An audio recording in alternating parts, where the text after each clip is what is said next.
Cricket ইতিহাসে এমন দৃশ্য কি আগে কখনো দেখেছেন যেখানে গ্যালারি ভর্তি থাকবে কেবল আগামের স্বপ্নবাজদের দিয়ে? বাংলাদেশ ক্রিকেটে এক নতুন যুগের সূচনা হয়েছে। আপনারা কি জানেন 2024 সালে পাকিস্তানকে তাদেরই মাঠে 2 টেস্টের সিরিজে 0 ব্যবধানে 2-0-তে হারিয়ে হোয়াইট ওয়াশ করেছিল বাংলাদেশ? হ্যাঁ, সেই ঐতিহাসিক আধিপত্যের পর এবার ঘরের মাঠে পাকিস্তানকে মোকাবিলা করতে যাচ্ছে টাইগাররা। কিন্তু এবার কেবল মাঠের লড়াই নয়, মাঠের বাইরে বিসিবি সভাপতি তামিম ইকবালের একটি মাস্টার স্ট্রোক পুরো ক্রিকেট বিশ্বকে চমকে দিয়েছে। কি সেই বিশেষ ব্যবস্থা যা পাকিস্তান সিরিজকে ঘিরে মিরপুর আর সিলেটকে নতুন করে জাগিয়ে তুলছে? পাকিস্তান দল যখন তাদের নিজেদের দেশে গ্যালারি পূর্ণ করতে হিমশিম খাচ্ছে, তখন বাংলাদেশ ক্রিকেট বোর্ড নিয়েছে এক ঐতিহাসিক পদক্ষেপ। স্কুল ড্রেস পরলেই মিলবে স্টেডিয়ামে প্রবেশের অনুমতি। কিন্তু কেন এই সিদ্ধান্ত, আর কেন এই সিরিজটি বিশ্ব টেস্ট চ্যাম্পিয়নশিপে বাংলাদেশের জন্য সবচেয়ে বড় চ্যালেঞ্জ? ভিডিওর শেষ পর্যন্ত থাকলেই বুঝতে পারবেন কেন বাবর আজমদের জন্য এই সফরটি একটি কঠিন পরীক্ষা হতে যাচ্ছে। আগামী 8 মে মিরপুরের শেরেবাংলা স্টেডিয়ামে শুরু হতে যাচ্ছে বাংলাদেশ বনাম পাকিস্তানের প্রথম টেস্ট। তামিম ইকবালের নেতৃত্বে বর্তমান বিসিবি চাইছে টেস্ট ক্রিকেটের প্রতি তরুণ প্রজন্মের আগ্রহ তুঙ্গে নিয়ে যেতে।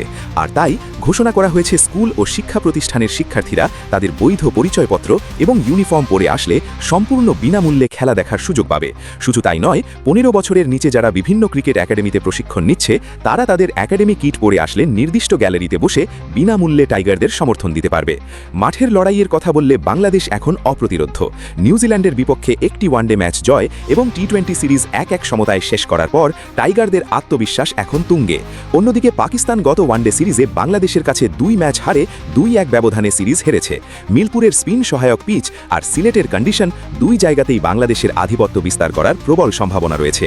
বিশেষ করে 2024 সালের সেই 2-0 ব্যবধানের জয়টি বাংলাদেশের ক্রিকেটারদের মানসিকভাবে অনেক এগিয়ে রাখবে। হিসাবটা এবার গাণিতিক। বিশ্ব টেস্ট চ্যাম্পিয়নশিপের 2025-27 চক্রে নিজেদের অবস্থান শক্ত করতে এই 2 টেস্টের সিরিজে জয় বাংলাদেশের জন্য অপরিহার্য। যদি বাংলাদেশ এই সিরিজে পাকিস্তানকে আবারও পরাজিত করতে পারে, তবে টেস্ট ইতিহাসে প্রথমবার তারা কোনো বড় দলের বিপক্ষে টানা 2 সিরিজ জয়ের রেকর্ড গড়বে। শেষ মুহূর্তের স্নায়ুচাপ সামলাতে নাজমুল হোসেন শান্তর দল কতটা প্রস্তুত? প্রথম টেস্ট 8 মে মিরপুরে এবং দ্বিতীয় টেস্ট 16 মে সিলেটে।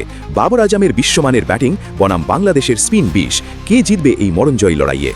তামিম ইকবালের এই দূরদৃষ্টি সিদ্ধান্ত কি বাংলাদেশের টেস্ট সংস্কৃতিকে বদলে দেবে? গ্যালারি ভর্তি হাজার হাজার শিক্ষার্থীর গর্জন কি পাকিস্তানের উপর বাড়তি চাপ তৈরি করবে?